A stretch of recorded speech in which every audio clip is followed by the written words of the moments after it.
И прежде всего благодаря росту количества пользователей в регионах, что особенно, конечно, отрадно. Все это, конечно, увеличивает спрос на онлайн-проекты, особенно коммерческие. Сегодня клиентами сетевого бизнеса являются люди из разных социальных и возрастных групп, от школьников до пенсионеров. Миллионы людей в России через интернет уже покупают товары, билеты, железнодорожные, авиационные, бронируют гостиницы, заказывают различные услуги.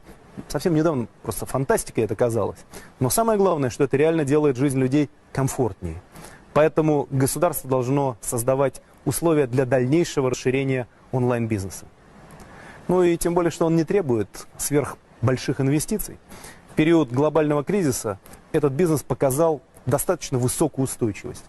А перспектива его развития на сетевом рынке зависит прежде всего от настойчивости самих создателей проектов и от их креативности. Это отличная возможность для людей попробовать себя в деле.